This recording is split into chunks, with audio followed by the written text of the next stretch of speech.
Welcome back, everybody, for another deep dive. And today we're going to be tackling something a little bit different. Yeah. We're going international. Ooh, We're looking at a newsletter from Spain, nice. and the title is quite a mouthful in Spanish. Okay. It's Terremotos con pulsar un botón, grafeno en los inyectables, per las terraplanistas, espiritualidad, etc., Wow. which translates to That's a lot. earthquakes at the push of a button, graphene in injectables, flat earth pearls, spirituality, etc. Wow. It's quite a title. It is quite a title, and it was published back in February of 2023. Okay. So this is the ConLibre newsletter, Okay. and this is the second one that was published. Right? So yeah, a lot to unpack there, and I think this is going to be a really good one for us to think about Yeah. how we approach information with a critical eye Absolutely. when we're faced with such a diverse range of topics. Yeah, it's fascinating how this newsletter throws together such a strange mix, you know? Yeah. You've got science and conspiracy theories and self-help all in one place. It's like the creator just threw everything at the wall to see what would stick. Right. It makes you wonder what the overall message is supposed to be. Yeah, and I think that's what we're going to try to figure out in this deep dive. Okay, sounds good. So we're not just looking at the content itself, Yeah. but also at how to approach this kind of information overload. Right, because we're all dealing with that these days, right? Yeah. There's just so much information coming at us from all directions. It's like drinking from a fire hose. Exactly. So how do we filter it? How do we decide what's worth our time and attention? Well, this newsletter is a perfect case study for that. Okay, how so? I mean, just look at the structure. You got a Uh-huh. cartoon of the week, always fun. I do love a good cartoon. But then it jumps into these sections on earthquakes, graphene, flat earth theories, spirituality, health, seduction, personal power. It's all over the map. It's like a whirlwind tour of completely different areas of knowledge. And that's not even all of it, right? No, not even close. What else is there? There's also digital ecosystem, philosophy, business, AI, Wow. and even a story about Spain's first self-sufficient building. Okay, so what's the common thread here? Is there one? Maybe the common thread is the lack of a common thread. Interesting. It really makes us think critically about how we evaluate information. Especially when it comes from such diverse and sometimes questionable sources. Exactly. Like, take that claim about earthquakes being triggered at the push of a button. Yeah. That's a pretty bold statement, to say the least. It is, and it immediately raises some red flags for me. Okay, what kind of red flag? Well, first of all, who's making this claim? What are their credentials? Right, what's their evidence? Exactly. Is there any scientific basis for this, or is it just speculation? And are there other, more credible sources that back up this claim? Those are all good questions to ask when you encounter something like that. It's not about dismissing everything that sounds unusual, right? It's about applying a healthy dose of skepticism. And demanding evidence before accepting something as fact. Exactly. Which brings us to another interesting claim in this newsletter. Okay, what's that? Graphene in injectables. I've heard something about that. This comes from a group called La Quinta Columna, Okay. and they're promoting the idea that graphene oxide is being used. For what? Well, they say it's being injected into people for nefarious purposes. That sounds a little concerning. It does, doesn't it? What exactly are they suggesting is happening? They claim that graphene oxide is being used as part of some kind of transhumanist agenda. Transhumanism, what does that even mean? Well, it's a bit of a complex concept, but essentially, Okay. it's the belief that we can use technology to enhance human capabilities Enhance. in ways that go beyond our natural limits. Okay, I'm intrigued, but also a little scared. I get that. Like, what kind of enhancements are we talking about? Things like brain-computer interfaces or genetic modifications to increase lifespan. That sounds like something out of a science fiction movie. It does, doesn't it? Yeah. But transhumanism is a real philosophical movement, and it raises a lot of ethical and societal questions. I can imagine. So how does La Quinta Columna connect graphene to this idea of transhumanism? That's what I'm wondering. Well, they're suggesting that graphene oxide can act as a neural interface, A neural interface. basically allowing external control of our brains. Hold on, so they're saying that someone could potentially control our thoughts and actions through this graphene oxide. That's what they're claiming. That's a pretty wild theory. It is, and it's important to note that this is a fringe theory, Okay, good to know. not something supported by mainstream science or evidence. Yeah, I was going to say that sounds a little far-fetched. Right. So where do we go from here? How do we even begin to reconcile these outlandish claims with the fact that this newsletter also includes sections on things like spirituality and philosophy and even business? That's the million-dollar question, isn't it? Right. And it all circles back to this idea of critical thinking and information overload. It's like we're constantly being bombarded with information from all sides, some of it credible, some of it not. And it's up to us to figure out which is which.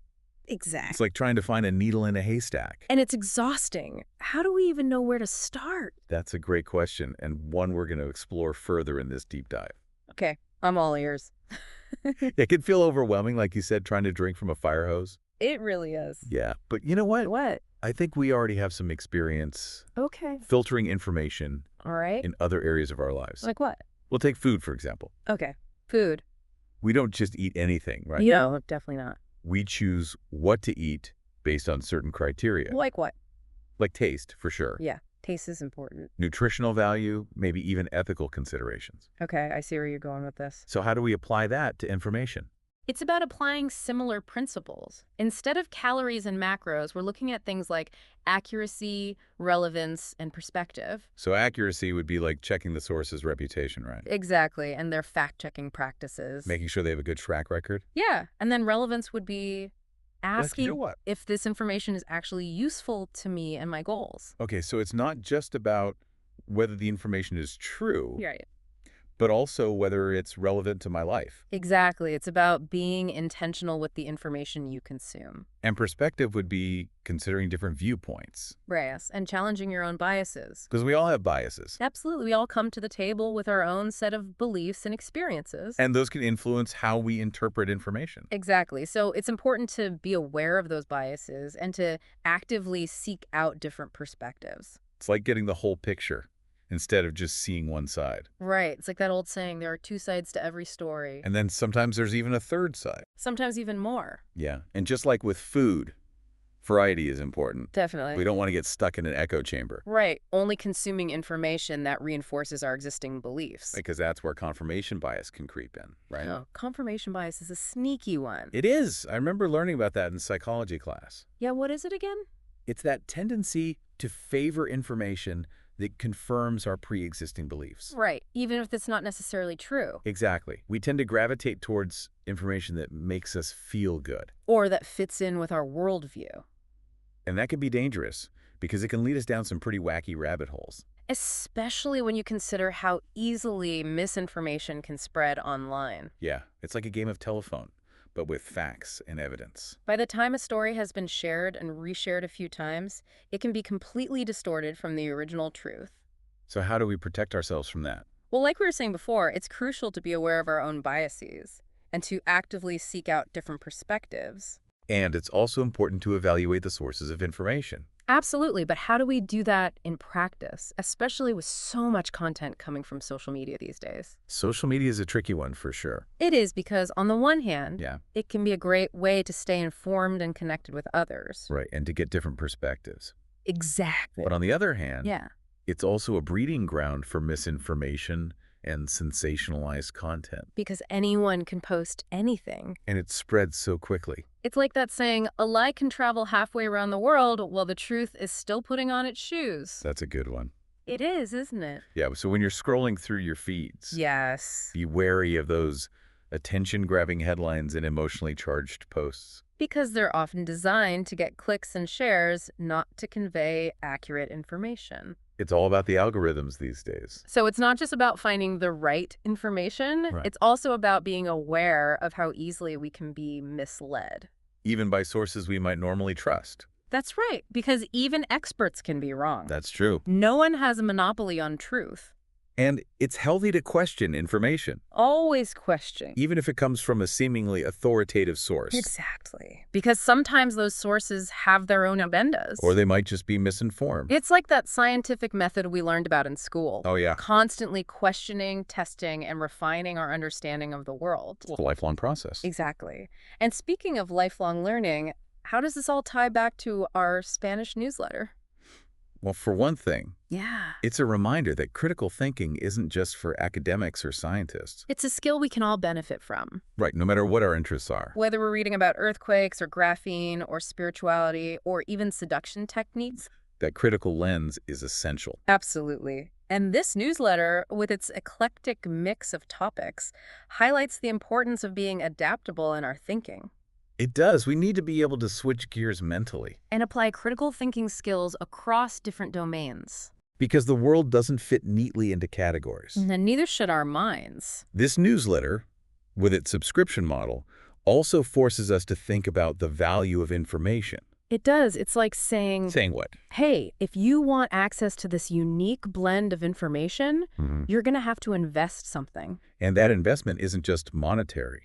Right. It's also about time and attention. Exactly. In a world where content is abundant and often free, choosing to pay for something suggests that you value it more highly. It's like saying this information is worth my time and money. It's about being selective. So it's not just about consuming information. Right. It's about consciously curating our own information diets. I love that analogy. Just like with food, we need to be mindful of what we're feeding our minds. Are we choosing junk food information? Which is what? It's entertaining, but ultimately empty? Right. Or are we seeking out nutritious content that expands our knowledge and understanding? But with so much out there, how do we even begin to create that healthy information diet? That's the challenge, isn't it? It is. Where do we find those nourishing sources? Yeah. Yeah, it feels like we need like a whole new set of skills these days. Oh, I know, right? Yeah, for navigating this information landscape. It's not just about reading and comprehending anymore, is it?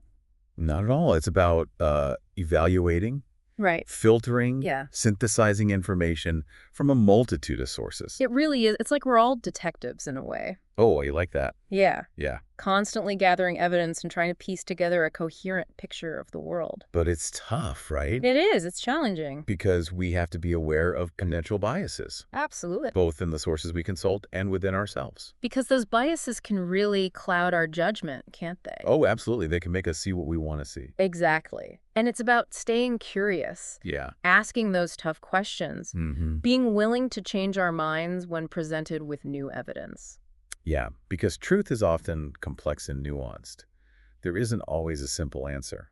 Right? It's not always black and white. Not at all. There are a lot of gray areas. And there isn't always a single right perspective. Exactly. So instead of seeking out information that confirms what we already believe, Yeah. we should actively look for perspectives that challenge our assumptions. And be open to the possibility that we might be wrong. Exactly. It's about embracing intellectual humility, I like that. recognizing that we don't have all the answers, Mm-hmm. and being open to learning from others, Yeah. even those we might disagree with. This reminds me of the flat earth theories mentioned in the newsletter. Oh, yeah. It's just fascinating to me how some people can hold on to these beliefs, I know. despite, like, overwhelming scientific evidence to the contrary. It's wild, right? It really speaks to the power of belief systems and the Yeah. challenges of changing deeply ingrained worldviews. It makes you wonder what makes people cling to certain beliefs so strongly. Well, sometimes those beliefs provide a sense of comfort Okay. or community, even if those beliefs are demonstrably false. It's like they'd rather feel good than be right. Sometimes, yeah, and it highlights the importance of understanding the psychological factors at play when it comes to information processing. It does, because we're not always rational actors, are we? We're not. Our emotions, our biases, our social influences, Yeah. they can all impact how we interpret information. So critical thinking is crucial. It really is. It's not about suppressing our emotions or ignoring our biases, Right. but rather becoming aware of them and learning to mitigate their influence on our decision-making. So as we kind of wrap up this deep dive, Yeah. what are some key takeaways Okay. for our listeners who are trying to navigate this complex information landscape? Well, first and foremost, be skeptical. Okay. Don't take everything you read or hear at face value. Right. Question everything. Exactly. Question the source, look for evidence, consider alternative viewpoints. And don't be afraid to be wrong. Oh, that's a big one. Yeah. It's part of the learning process. It's how we grow. Embrace intellectual humility and be open to changing your mind when presented with new information. And I think finally, Yeah. remember that creating a healthy information diet is an ongoing process. It is. It's not a one-time thing. No, it's about constantly evaluating our sources, challenging our biases, Yeah. seeking out diverse perspectives. Well said. By cultivating these habits of mind, we can become more discerning consumers of information Yeah. and more thoughtful participants in the world around us. And who knows, maybe we can even find some gems of wisdom in unexpected places. Oh, absolutely. Like a Spanish newsletter with a title that initially made us raise an eyebrow. That's the beauty of it. You never know where the next learning opportunity might arise. So stay curious, stay critical, and keep exploring. That's the key.